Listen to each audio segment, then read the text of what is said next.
যদি আমার ভাইয়ের কাছে কোনো পাওনা থাকে আমাকে বলবেন, ইনশাআল্লাহ আমি দিয়ে দেবো। আমরা ফ্যামিলিগতভাবে ওনাদের দুজনের কাছে কৃতজ্ঞ।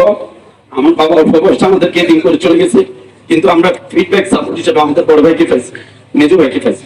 আমি প্রায় সাউথ আফ্রিকাতে 25 বছর অবস্থান করতেছি, আর এই 25 বছরের মধ্যে 20 বছরই আমি আলম ভাইয়ের কাছেই ছিলাম। গত সপ্তাহে উনি আমার কাছে 50,000 টাকা এই মসজিদের জন্য পাঠিয়েছেন।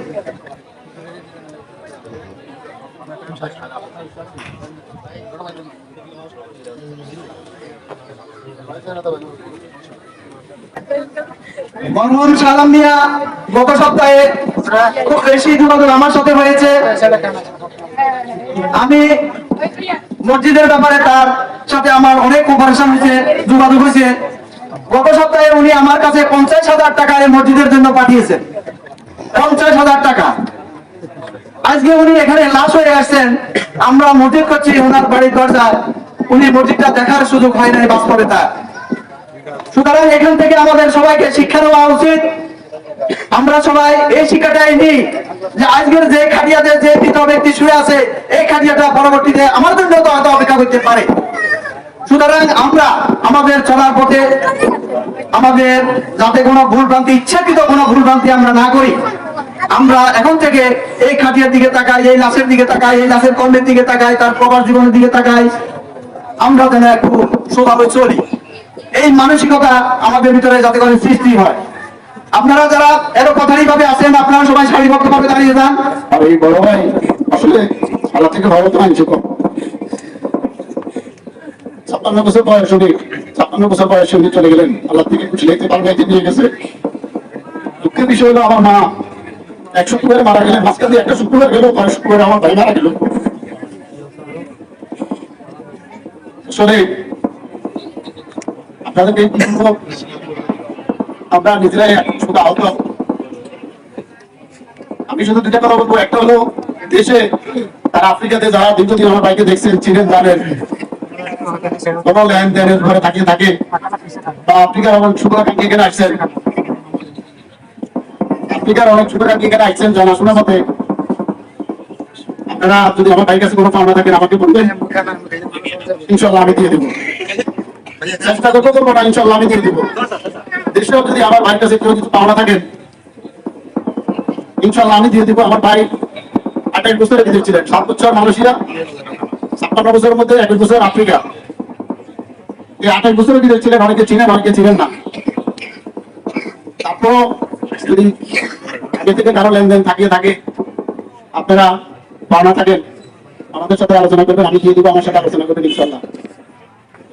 আর আমার ভাইয়ের জন্য আপনারা সবাই দোয়া করবেন, আল্লাহ যেন ভালো একটা দিনে মারা গেছে তাকে জান্নাত নসিব করবেন।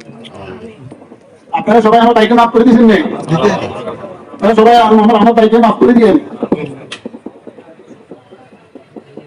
আমি নিজেও বাইরে করে মান অভিমান ছিলাম, অনেক বাড়িতে আসবে এই জন্য। আর এমন ভাবে আসছে কথা বলার মতো নয়। আমি এখানে আমার ছোট ভাই জানাজা নামাজ পড়াবেন, রফিক। আসসালামু আলাইকুম।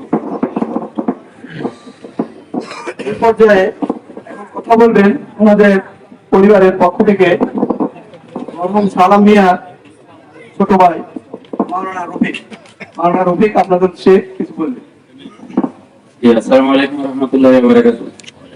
প্রথমে আপনাদের প্রতি কৃতজ্ঞ, প্রচন্ড প্রখর রোদের মধ্যে আসে আপনারা জানাজার শরীক হয়েছেন, মন থেকে পছন্দ করেন, ভালোবাসেন, মুসলমানের নৈতিক দায়িত্বশীল হিসেবে এসেছেন। উনি দীর্ঘদিন দেশে না থাকায় অনেকের সাথে কোনো মনে হয় না ভুল করছেন বলি। তারপরে ওনার বয়সের লেভেলে যারা আছেন, কথাবার্তার মধ্যে যদি কোনো ত্রুটি করে থাকে, মানবিক দুর্বলতা সকলে থাকে। আমরা যারা আছি আসলে সকলে আমল বুঝি, আখলাক বুঝি, আলহামদুলিল্লাহ, কিন্তু মানবিক দুর্বলতা সবার কাছে বেশ কম থাকে। কারোর কাছে 10%, কারোর কাছে 20%। এই আমার ভাইটা খুব একটা আবেগপ্রবণ ছিলেন, বড় ভাই হিসেবে ফ্যামিলির অনেক দায়িত্ব পালন করিয়েছেন। আমরা 5 ভাই 4 বোন। উনি এছাড়াও আমার ফুফাতো ভাই বোন, মামাতো ভাই বোন সকলের সাথে ওনার কমিউনিকেশন ভালো ছিল, যোগাযোগ ছিল।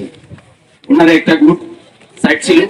উনি বলছে আত্মীয়তার সম্পর্ক আমি আমার জায়গা থেকে যতটুকু পারি, অর্থ দিতে পারবো না, অন্তত একটা সৌজন্য সুন্দর হাসি দিয়ে কথা বলে দিয়ে তাদের মনটাকে খুশি রাখবো। এই সময় উনি সবসময় এই কমিউনিকেশনে ছিলেন। আবার আমি প্রবাসী যারা আছেন আফ্রিকাতে, ওনাদের অনেকের সাথে কথাবার্তা হয়েছে, বাজারে দেখা হয়েছে, কথা জিজ্ঞাসা করছি। ওনার একটা ভালো দিক ছিল, উনি হাসি মাখা দিয়ে যে ছোট টাকা আপনি বলতেন, আমাদের বাদানতলী জাফর ভাই ওনার প্রশংসায় বিভোর, আমাদের ফরাদ মামা আসছে সিঙ্গাপুর, ওনারা অনেকে প্রশংসা করছে। আবার আফ্রিকা থেকে অনেকে মেসেঞ্জারে দিয়ে বলছে আপনার ভাই অমায়িক ছিলেন। ফ্যামিলি ম্যানেজমেন্টে আসে হয়তো কোনো কাজে কর্মে ভুল হইতে পারে, কিন্তু ওনার পাবলিকলি যে জনগণের সাথে যে হাসি মাখা কথা বলা, এটা ওনার সবচেয়ে বড় চারিত্রিক বৈশিষ্ট্য ছিল। আর উনি যেহেতু আমি মাদ্রাসা পড়ছি, কিন্তু উনি বড় ভাই হিসেবে এই নামাজ কলমা আমল আখলাক এগুলো আমার থেকে খোঁজ খবর নিতেন। তো আমি সন্তোষজনক ভাবে উত্তর দেওয়ার চেষ্টা করতাম। আমার মাতৃভক্তি ছিলেন ওনার বেশি, ওনার মায়ের প্রতি আমার থেকে, আমি মাদ্রাসা পড়বো কিন্তু উনি খুব একটা অ্যাক্টিভ ছিলেন মায়ের, কোনো অংশে কম রাখার চেষ্টা করেন। আমার বড় ভাই মেজো ভাই, আমরা ফ্যামিলিগত ভাবে ওনাদের দুজনের কাছে কৃতজ্ঞ। আমার বাবা অল্প বয়সে আমাদেরকে দিন করে চলে গেছে, কিন্তু আমরা ফিডব্যাক সাপোর্ট হিসেবে আমাদের বড় ভাইকে পাইছি, মেজো ভাইকে পাইছি। আপনারা আমাদের সামনে, আমরা তো এখন সকলে রেডি হয়ে গেছি, বাবারা মারা বড় ভাই হারা, আপনাদের কাছে আমাদের বিনীত অনুরোধ থাকবে, আপনারা আমাদের প্রতি সকলে নেক নজর রাখবেন, কোনো হিংসার নজরে দেখবেন না, পারলে ভালো উপদেশ দিয়ে সাপোর্ট করবেন, ভালো কথা দিয়ে সাপোর্ট করবেন, বদনামি করবেন না। আন্তরিকতার কারো হয়তো কমতি রাখতে পারি বলাতে চলাতে কৌশলে বা ম্যানেজমেন্টে, কিন্তু কোনো রাক্ষোভ রাখবেন না। আল্লাহর তরফ থেকে আমাদের আমার বড় ভাই অত্যন্ত অমায়িক ছিলেন। আমার মেজু ভাইও এলাকাতে আলহামদুলিল্লাহ খুব একটা সুনামের সাথে সকলের নেক নজরে আছে। আমাদের আব্দুল রব স্যার সবসময় পাশে আছেন, আমরা ওনাদেরকে সবসময় পাশে থাকি, খালি এই দুঃসময় না, সুখে দুঃখে সবসময় আমরা আপনাদের সকলের সমর্থন চাই, সাপোর্ট চাই। এ বলে আমি আমার আসসালামু আলাইকুম ওয়া রাহমাতুল্লাহ।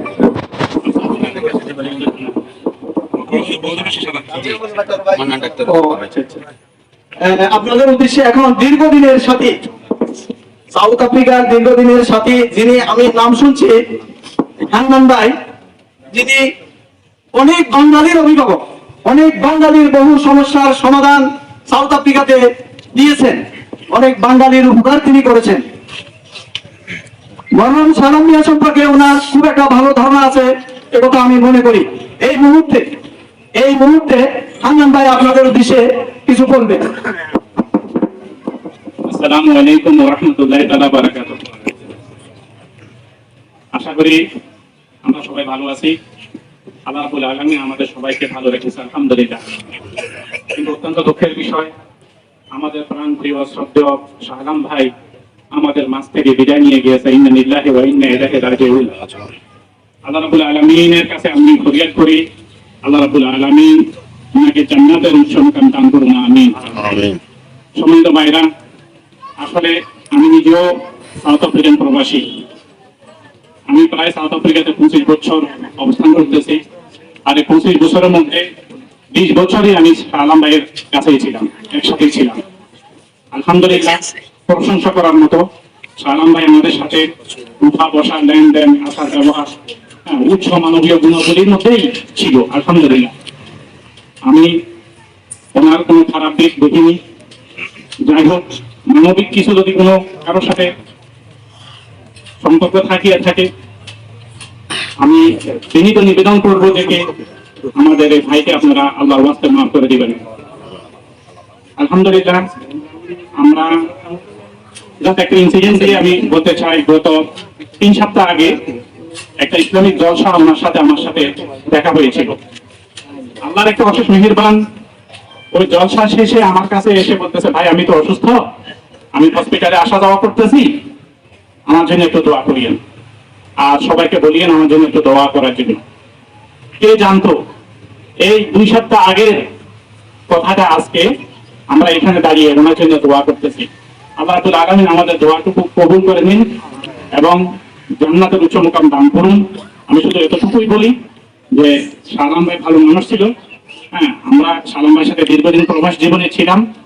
আপনাদের কাছে আমার সর্বশেষ অনুরোধ যে ওনাকে আপনারা মাফ করে দিবেন, আমরাও ওনাকে মাফ করে দিয়েছি। আমিন। আসসালামু আলাইকুম ওয়া রাহমাতুল্লাহি ওয়া বারাকাতুহু।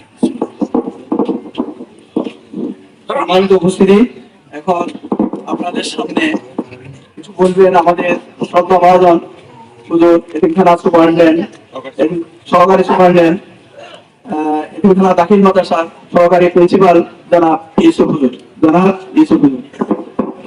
আসসালামু আলাইকুম ওয়া রাহমাতুল্লাহি ওয়া বারাকাতুহু। আমরা সকলে পড়ি আলহামদুলিল্লাহ। আমরা একটা জানাজায় উপস্থিত হতে পেরেছি।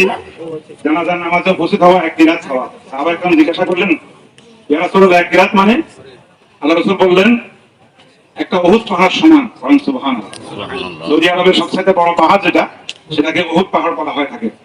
অতএব আমরা যারা জানাজায় উপস্থিত হয়েছি, যদিও রৌদ্র সাউথে যাবে, তখন আমার মনে আছে তো সেই বাধার পরিবর্তে বড় ভাই হিসেবে ছোট ভাইদেরকে মানুষ করার জন্য যে দায়িত্বটা পালন করে, এটা হলো শরীয়ত, এটা হলো তাদের কর্তব্য।